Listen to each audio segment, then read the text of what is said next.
Mic check. Welcome back to another episode of the Second Half Podcast. I'm your host, Jabari Saunders. Be sure to hit that like, follow, subscribe button. We got so much great content, so many more stories. Right now, I'm sitting here at the Fontainebleau Hotel and Resort with the NBA Retired Players Association with none other than 15-year vet, Olympian Michael Cage, right here sitting next to me. Mike, appreciate you jumping on the podcast. My pleasure. Man. My pleasure always. Yes, sir. Thank yes, you. sir. No, appreciate you. So, tell me a little bit. Let's go back a little bit, right? Where did the story? Where did you come from? Where did you kind of born and raised? Where you from? I grew up in a little small town just outside of Memphis, Tennessee. Okay. West Memphis, Down Arkansas. south. Yeah, that's right. Mississippi River runs right between the two of us, and that's where my whole love for basketball, my I guess inspiration for life, started on the playgrounds. With my brothers, my parents.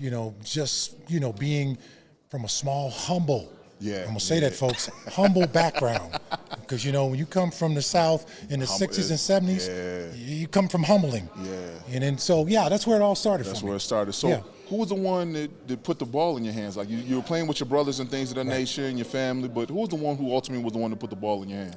I think the one that ultimately was my big brother. Okay. Because we all have big brothers. You got big brothers?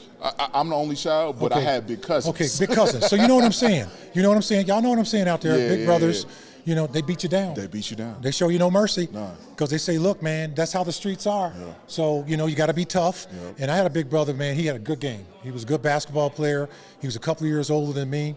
And like all, little brothers, you admire your big brother, big cousins, big everybody. Yeah, because you want to be like them. The emulation part. And so he was really good at basketball, and I could never beat him. And I always wanted to beat this guy. I said, man, I can't ever beat this dude. And I was like this height. He was like this height. And all of a sudden, Father Time said, hold on. Father Time said, hold on.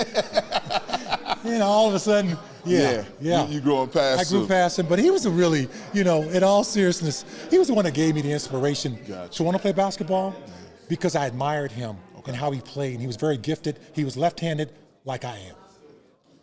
That left-handed game. I love it. Yeah. So playing with him, you finally hit that got those inches over the top of him. When did you realize you said, hey, I can do this for real? Ooh, good question. I tell you, because game of basketball is going to test you. It sure will. Are you going to put in the time? Yeah. Are you going to work hard? Yeah. Are you going to be coachable? Because you can't do it by yourself. This is not golf. This is not tennis. You're going to need people to help you get there. And so I realized that it takes a whole lot of discipline to play this game. And you can't get there by yourself. It's going to take more than Big Brother.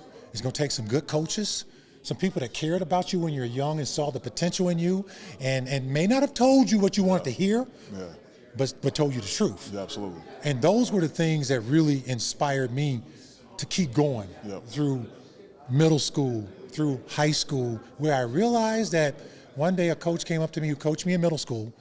He said, Cage, you're a tall young man now. He says, you can go to college. You can be one of those real special ones to go to college. I was a sophomore. I never thought about college. Think about that. I never thought about college at all in the way of sports. I wanted to go one day, and learn to be a business-minded person, but not for sports. Because I didn't understand that. And then he says, look, let me tell you something, man. You can go anywhere you want. He said, I'm just looking at you. You're starting on the varsity team. You're a sophomore. He says, that's unheard of for this area. You can do this. And so it took that guy, because everybody's going to give you a little brick to build that brick house. And if you don't get it from some people, when you get up there, you're going to have some holes in there. But they told me the truth. That coach, my brother, my mom, my dad, my aunts, my uncles all said, look, it's hard, but you can do it. You can get out and do it. And I understood that, and I just kind of put it in my pocket. And I went to work. I rolled up my sleeves, put my hard hat on, and I went to work. I said, look, I want this. For the next couple of years of high school, I want this. I'm going to put all I can in. I'm going to give up my Friday nights, hanging out with my buddies. I'm going to give up my Saturday nights, going out with my friends. And I'm going to train, I'm going to play, and I'm going to keep doing it and see where I land.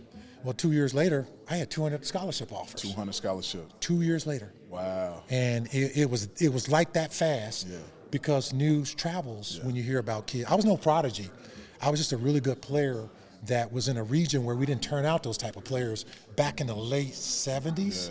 I'm talking about like 78. I was a freshman at San Diego State in 1980. Gotcha. So we're talking basically about the late 70s.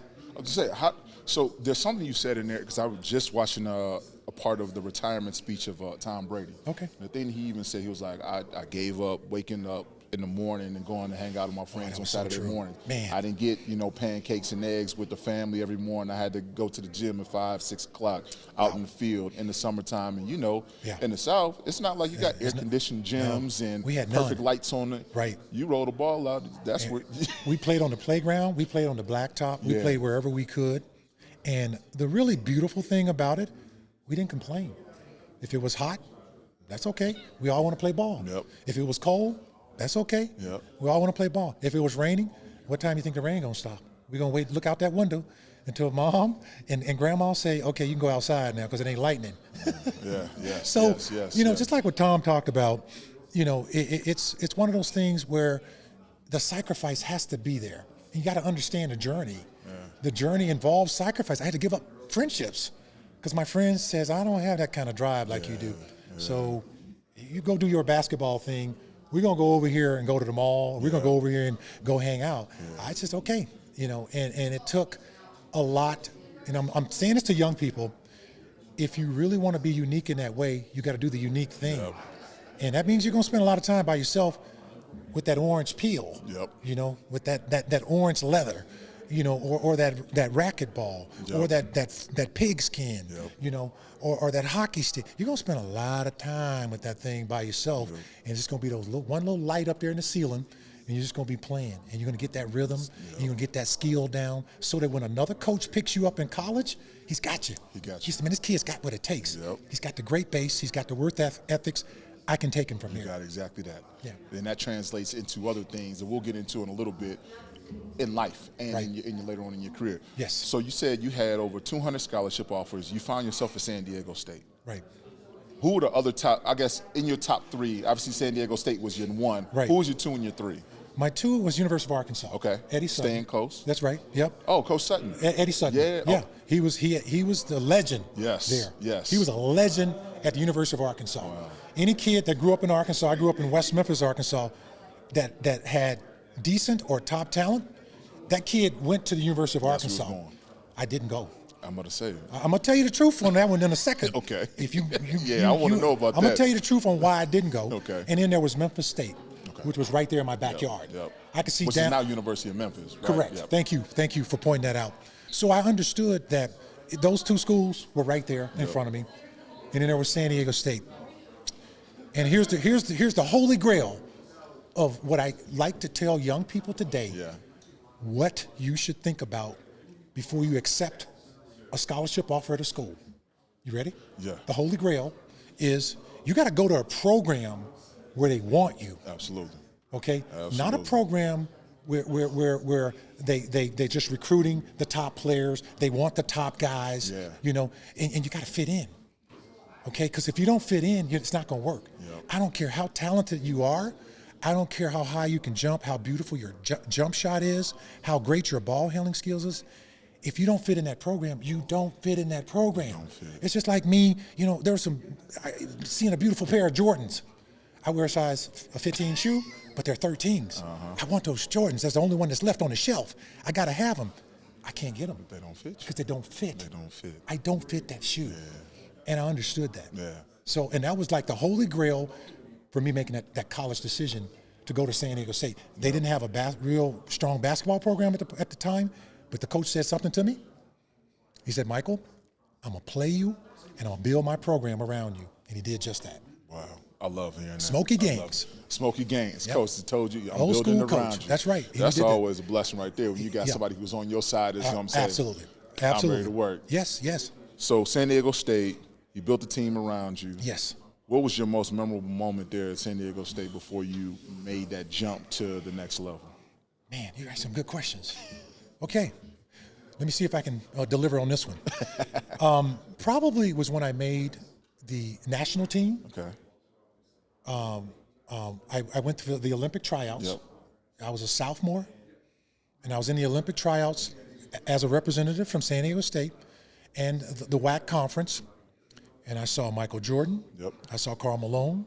I saw Charles Barkley.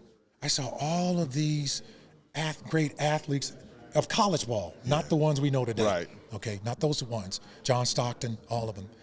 And I tried out for 3 days at the Olympic Training Facility in Colorado Springs. And on the third day, they called out 12 names out of the top 50 college players. Ed Pickney was there, all those guys. I played with Ed Pickney. And they called Michael Cage out. And I realized at that point, I had did something special in college basketball. I got a chance to represent my country. Yeah.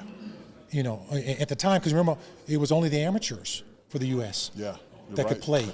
So not like today, where you can get the pros. The whole USA basketball down the street, you got. Thank you. And I'm going tonight to watch them play Team Canada. Yes. Okay. You know, my man Shea Gilchrist, okay, because I work for the Oklahoma City Thunder. I'm their TV broadcaster. I know. My man Shea and my man Lou Dort. Okay. Let's go. But I also love, USA, okay? Absolutely. All right, I'm down for USA. But, you know, and I realized at that point that when I got back to San Diego and the coach and the university said, hey, you made the team. We've never had a player from our university make the team. You're representing the city of San Diego State, and the WAC conference, Western Athletic Conference basketball.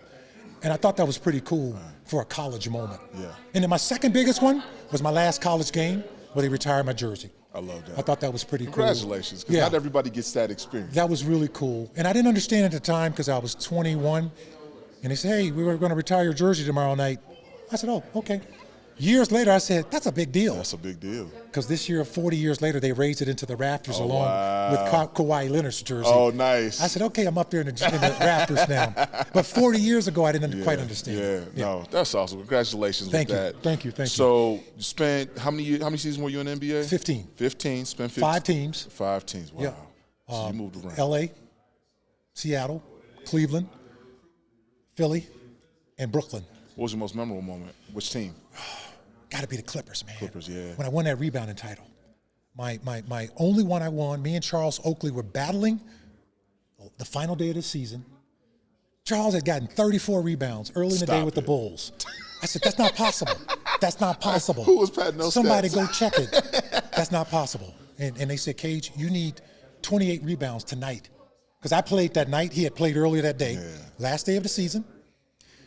And I said, I've never gotten 28 rebounds. And I said, I can try. You know, and so to answer your question, most memorable moment was that night I got 30 rebounds to win the title. And you know what's ironic about that? Charles and I never got close to winning the title again after that. That was and we both had these massive rebounding nights. Y'all were some bullies down there. You guys got everything. We were the 80s and 90s kids, you know, and so that'd have to be my most memorable one because man, I just never got close again. I love that. Never won an NBA title. Played on some great teams with some great players. Let me tell you something, folks. It is so hard to win an NBA championship. Everything's got to go right. You got to have the right team. You got to be healthy, and you got to and you got to make it all the way to the finals without an upset. So when I see a champion every year, like the Celtics this year, you know, the Nuggets last year, I go miracle. 2 times. Miracle. It's a miracle to make it there because you got so many players get hurt every year, and some teams aren't peaking at the right time. So I understood that, and I learned to appreciate that, after my 15-year career was over. I love that. So 15 years comes to a close. You took the shoes off for the last time. Did you figure out what was going to be next? I did. How did you come about that thought process of, I got something more to do than just what you did on the court? Okay, young people, got your thinking caps on. You got to think about this. Got to have a plan. And it's not going to always work the way you want it to, but it's going to always work if you stick with it. And for me, I said you got 2 things. Because I love to play basketball, and I love to be around the game. I was a gamer. You know, like I was that kid when I was little. I couldn't play, but I was always looking. And I had my basketball on my hand, looking at everybody play on the playground till I was big enough. So that's how it was for me, like that, being patient, waiting. My pro career is over, and that's hard for us to accept. Absolutely. I can't play this game anymore. They don't want me anymore. You know, you got to go do something else now. You got to let the air out of the ball, untie the sneakers for the final time. That's a tough one for a lot of guys. We struggle with that. Struggle with it, absolutely. So for me, it came down to, all right, 2 years before I retired, I did an internship at NBA Entertainment. Okay. I wanted to see how broadcasting went. Okay. And I want, I got my degree in speech communications from San Diego State. I said, I want to see how this broadcasting thing goes. Or I might want to get into coaching. And then I said, I don't know which one. So 2 years later, I'm retired, and I can't make up my mind. So I said, I want to try broadcasting. So the Phoenix Suns, I was living in Phoenix, Arizona at the time, they asked me to do the playoffs that year when they had Jason Kidd and all those guys on the team. And I did the playoffs for the Suns, and I loved it. I was a studio host, and I loved it. But I also wanted to try coaching. A year later, Mike Brown, coaching the Cleveland Cavaliers, who I've known for a long time, Mike said, hey, you want to come be a part of my summer league staff? Like the summer league that's here in Las Vegas right now. And I said, yeah, let me just dip my toe in it, see if I like it. And I tried it, and I liked that too. And then all of a sudden I got a call from the Memphis Grizzlies, which is where I grew up. They said, we got a color analyst job open. And somebody called me and said, look, you better take that job. Those color analyst jobs are hard to get. And there's only 30 teams, and there's only one analyst. I love it. So I said, all right, I'll give it a try. So I went down to Memphis and loved it. And I decided that that's what I wanted to do. 2 years before I retired, I just had some options. Gotcha. You gotta have some options. Gotta have options. Like don't put all your eggs in one basket. I know that sounds like a cliche, but it's true. It's so true when you think about it. Just do several options, and then try them all. Don't just go for coaching. Go for broadcasting. I owned businesses at the time. But I still want to be a part of the game. I got you. Yeah. I got you. So here, let me ask you this last question. I think this is going to be a really good. What is the right advice? As we know that a lot of young kids are transitioning. You got those that are in the league right now that are still playing, whether it's WNBA or the NBA. What can they possibly do to help position themselves for life after the game? Because like you said, it's a hard task for us to transition over. What would be the one thing that you would honestly say, hey, this is what you do? I would love to answer that. I think that's a nut and bolt part of the whole question there is, you got to be able to network. And I know you hear that. Make contacts before you retire. It's a lot easier to get them to talk to you when you're still playing and you're wearing that uniform and they're woo-hooing and rah-hahing for you. They listen. But sometimes when you're not wearing that uniform and the sneakers are not tied, it's a lot harder for them to pick up that phone and go, hey, how you doing? Exactly. Hey, come on in here and let's see what we can do. No, do it now. Absolutely. Make those connections now. Go to the events where you can network market. I think with the NBA Retired Players Association, the Legends Conference, is wonderful. Awesome. Because you can make those connections here. You're right. You and I are making a connection. Absolutely. Because I showed up. Absolutely. And I'm telling it to those, men and women, show up. Come here. Because you're not going to be seen if you don't come here. Absolutely. And this is like a smorgasbord of, I'm coming here to make contacts. And get out here and do it. So I come every year. Even though this is my 21st year of broadcasting in the NBA, 10th year with the Oklahoma City Thunder, I still come. And I'm still making contact. I made this contact. Yes, sir. Absolutely. Well, man. Appreciate you, Michael man. Cage, appreciate you being on the podcast. Yes, where can they kind of keep up with you and follow you on any social media, anything like that? Please. I'm big on social media. I'm on Instagram at Cage_Michael. You can find me on Twitter, same way, Michael Cage. You can find me on LinkedIn. I'd love to connect up with you, especially on one of those platforms. And I do respond because I love to help the ones who are behind me, because guess what? I was behind there too, and they helped me get there too. We're going to get there together. Yes, sir. All right. Well, look, I appreciate it. Again, thank you for tuning in to another episode of the Second Half Podcast. We right here. Stay tuned, locked in. Peace.